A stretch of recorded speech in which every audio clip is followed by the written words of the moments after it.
साताऱ्यामधल्या सभेमध्ये भाषणाच्या दरम्यान मनोज जरांगेंची तब्येत खालावली। भर सभेमध्ये भोवळ आल्यानं जरांगे खाली बसले। छगन भुजबळांची टोळी आहे, त्यांनी 15 मुकादम तयार केले। विधानसभेमध्ये भुजबळांसह त्यांच्या टोळीला पाडायचंय। साताऱ्यामधल्या सभेमध्ये मनोज जरांगेंची भुजबळांवर टीका। विधानसभा निवडणुकीमध्ये आपले उमेदवार उभे करायचं ठरलं तर 100% मराठ्यांनाच मतदान करा। त्यांचे 288 पाडायचे म्हणजे पाडायचे।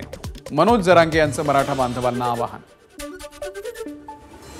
मनोज जरांगे यांचा रोष फडणवीसांवरती असून मी त्यांच्यामध्ये समन्वय साधण्याचा प्रयत्न करणार। जरांगेंच्या भेटीनंतर आमदार शिवेंद्रराजे भोसले यांची प्रतिक्रिया। उद्या हिंगोलीमध्ये संतोष बांगर यांच्या नेतृत्वामध्ये कावड यात्रा निघणार। कावड यात्रेला मुख्यमंत्र्यांसह अन्य मंत्रीही उपस्थित राहणार। कोल्हापूरमध्ये आगीच्या भक्षस्थानी पडलेल्या केशवराव भोसले नाट्यगृहाची मुख्यमंत्र्यांकडून पाहणी। यावेळी पालकमंत्री हसन मुश्रीफही उपस्थित।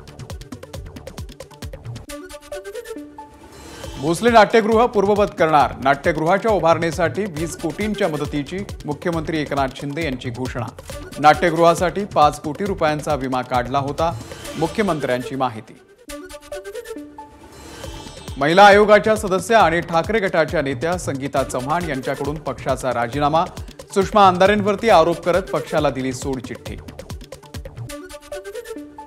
नाशिकमध्ये अखिल भारतीय मराठा महासंघाचं 2 दिवसीय अधिवेशन। अधिवेशनाच्या पूर्वसंध्येला कार्यकर्ते आणि पदाधिकाऱ्यांकडून भव्य मोटारसायकल रॅलीचं आयोजन।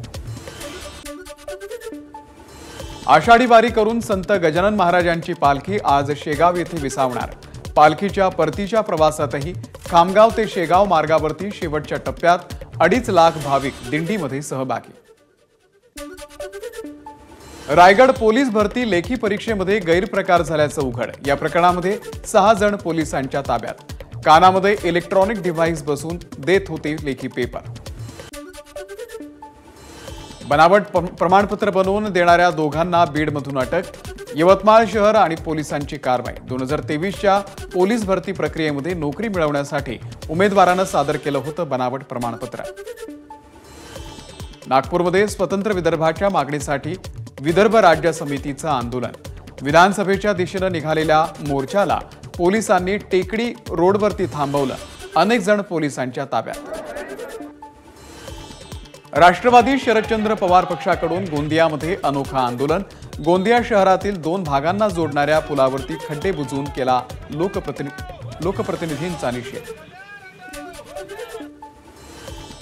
मुख्यमंत्र्यांच्या धुळे दौऱ्याच्या पूर्वी सभास्थळी असलेल्या एका आदिवासी कुटुंबाची झोपडी उद्ध्वस्त। याचा सर्व स्तरातून निषेध होत असल्यानं कुटुंबाला शबरी घरकुल मंजूर। कल्याण नगर महामार्गावरती माळशेज घाटामध्ये रस्त्याची दुरावस्था। खड्डे बुजवण्यासाठी माती मिश्रित मुरुम वापरले जात असल्याचा आरोप, तर पावसामुळे रस्ता चिखलमय। बीडमधल्या शाळेमध्ये अश्लील व्हिडिओ तयार करून समाज माध्यमांवरती प्रसारित करणाऱ्या निलंबित शिक्षक आमेर काझीला बीड पोलिसांकडून अटक। बनावट नोटा तयार करणाऱ्या टोळीला मंगरुळपीर पोलिसांकडून अटक। 1,78,950 मुद्देमालासह कार आणि बनावट नोटा बनवण्याचं साहित्यही जप्त। भाईंदरमध्ये पोलिसांवरती हल्ला करणाऱ्या आरोपींचा जेलमध्ये मृत्यू। हृदयविकाराच्या झटक्यानं मृत्यू झाल्याची माहिती। मुंबईच्या मानखुर्द रेल्वे स्थानकाच्या जवळ रिक्षा चालकांची प्रवाशाला मारहाण। रिक्षा चालकांकडून होणाऱ्या वाहतूक कोंडी संदर्भात विचारणा केल्यामुळे चालक आणि प्रवाशांमध्ये वादाचं रूपांतर हाणामारीमध्ये। अकोल्यामधल्या महान गावामध्ये माहूरकडे जाणाऱ्या पायी वारीवरती अज्ञातांकडून दगडफेक। 3 ते 4 वारकरी किरकोळ जखमी। आतापर्यंत 5 संशयित पोलिसांच्या ताब्यात। एबीपी माझा, उघडा डोळे बघा नीट।